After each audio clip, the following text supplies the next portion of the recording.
For decades, one rule has governed every car purchase ever made. You buy it, you drive it, you lose money. That's not a theory. That's the documented reality of automotive ownership. The average new vehicle loses somewhere between 15 and 25% of its value in the first year alone. By year 5, most cars have shed nearly half of what you paid for them. Every financial advisor, every consumer report, every depreciation chart tells you the same thing. A car is a liability, not an asset. And for 90% of vehicles on the road, that's completely true.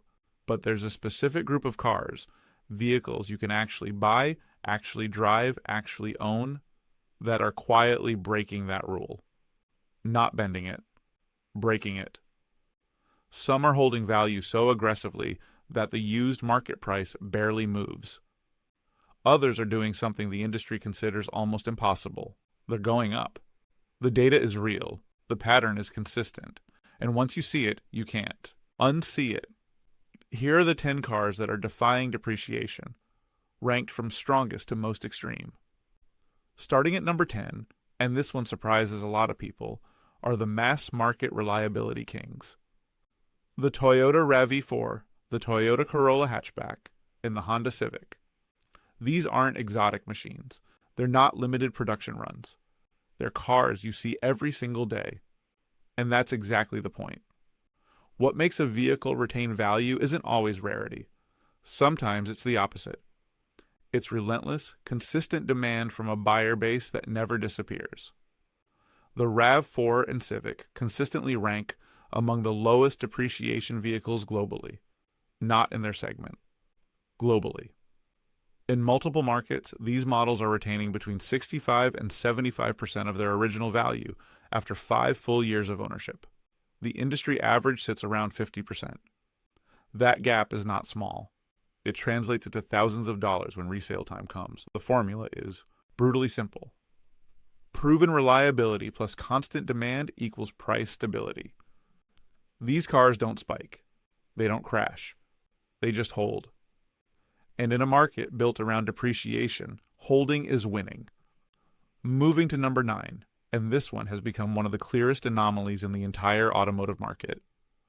The Toyota Tacoma. On paper, it's a mid-size pickup truck. In practice, it behaves more like an asset than a vehicle. The Tacoma has built something almost no other vehicle manages to build over time, a reputation that actually compounds. Every year it stays reliable, every trail it handles, every decade of ownership data that comes in, all of it reinforces the same message. This truck lasts. And because buyers know it lasts, demand for used Tacomas stays extraordinarily high. The result is depreciation numbers that look like a misprint. In high-demand regions, the Tacoma loses less than 20% of its value over multiple years of ownership. Some configurations lose. Less than that, you can buy a 3-year-old Tacoma and pay nearly what the original owner paid for it new. That's not normal automotive behavior. That's the truck market operating by completely different rules. At number 8, a category that's becoming increasingly important as the market shifts. Entry-level sports cars with genuine enthusiast demand. The Subaru BRZ and the Toyota GR86. Lightweight, rear-wheel drive, accessible price point, and crucially, limited production relative to mainstream vehicles. What these two cars represent is something the market is slowly recognizing as rare. A pure analog driving experience at a price that doesn't require a second mortgage. As electric vehicles grow in market share and the average new car becomes heavier, more digital, and more isolated from the driving experience, cars like the BRZ and GR86 become more, not less, desirable. Supply stays tight because production volumes are controlled. Demand stays elevated because the enthusiast community actively seeks these out. The combination keeps resale values unusually strong. These aren't cars that simply hold value. They're cars where buyer competition remains consistent in the used market, which is one of the clearest indicators of long-term price stability.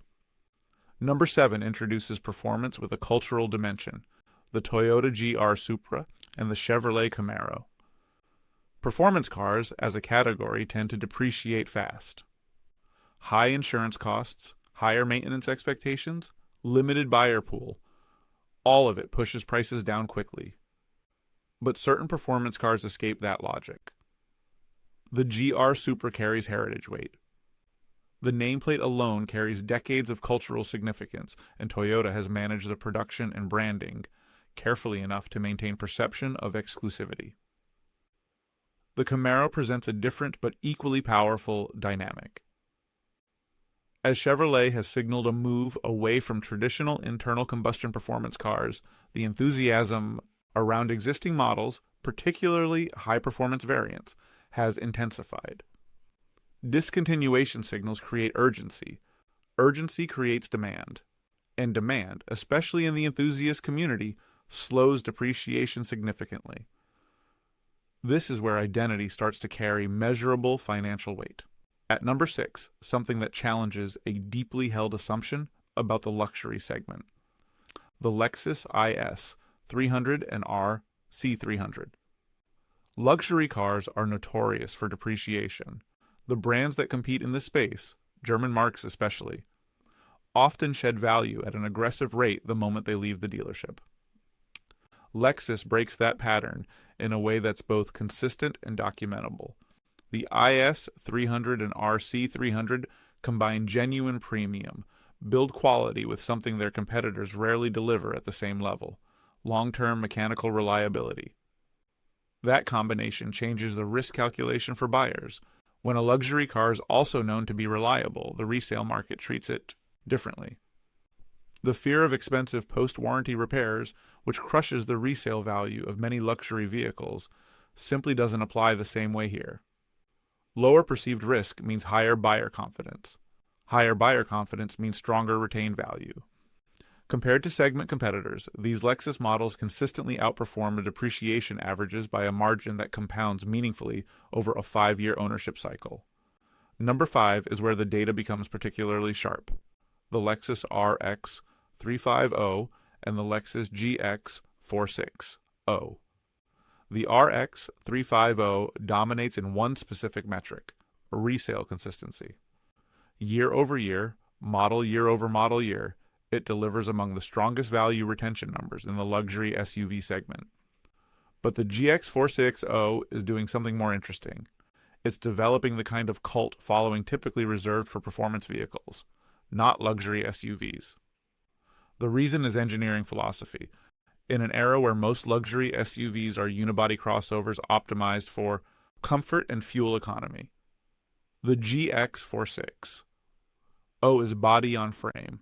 It's built on a proven platform shared with serious off-road vehicles. It's mechanically conservative in the best possible sense. Simpler systems, proven durability, a reputation for lasting well past 200,000 miles. That combination of luxury positioning and old-school durability has created a buyer profile that is deeply loyal and consistently willing to pay strong prices in the used market. Well-maintained GX models hold their value with a consistency that genuinely surprises first-time sellers. At number 4, the category that seems like it should be the worst performer, and instead delivers some of the most counterintuitive data in the market: full-size flagship luxury SUVs, specifically the Lexus LX 600. Large luxury SUVs carry high initial prices, high fuel costs, and the expectation of significant depreciation. The LX 600 decouples from that expectation almost entirely. The reason connects back to the same logic that makes the GX compelling, but amplified. The LX 600 is, at its core, a Land Cruiser platform wearing a luxury suit. That platform is globally recognized for extraordinary durability. And globally is the operative word here. In international markets, or Middle East, Southeast Asia, parts of Africa, demand for this type of vehicle is structural, not cyclical. That persistent global demand acts as a floor under the price. High initial cost combined with long-term trust and a buyer base that spans continents produces value retention that the domestic luxury segment simply doesn't match. Number 3 moves into the enthusiast tier where a different set of market forces takes over entirely. The Porsche 718 Cayman. Precision engineering, near perfect weight distribution, and a driving dynamic that specialists consistently rank among the best available at any price point. The 718 Cayman sits at an interesting intersection. It delivers a driving experience that's serious.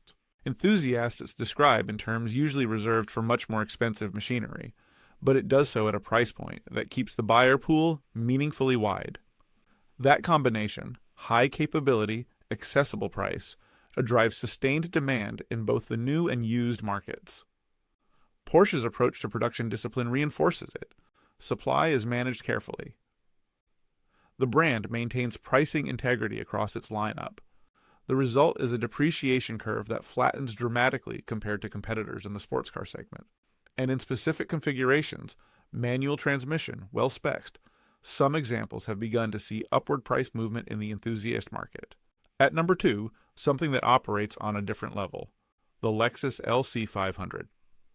This is a vehicle that represents a convergence of factors that the current automotive market is making increasingly rare, and the pricing data is beginning to reflect that. Naturally aspirated V8 engine, a design that drew genuine attention when it launched and has only aged more distinctly over time. A production volume that was never high. In a market that is accelerating toward turbocharged 4 cylinders, downsized engines, and full electrification, the LC500 is becoming a time capsule of a particular approach to automotive design and engineering.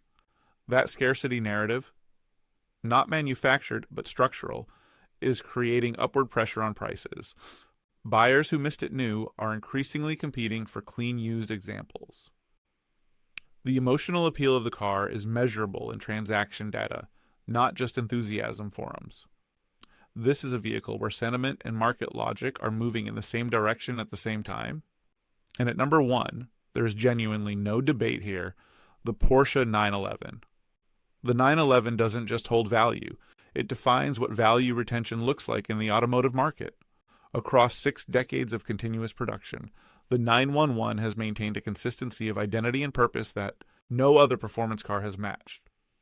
The design evolves without ever abandoning what it is. The engineering improves without losing the character that buyers pay for. And the brand equity that surrounds the nameplate is not marketing. It's a documented market phenomenon. Across multiple generations, Porsche 911 resale values rank among the highest in the entire industry.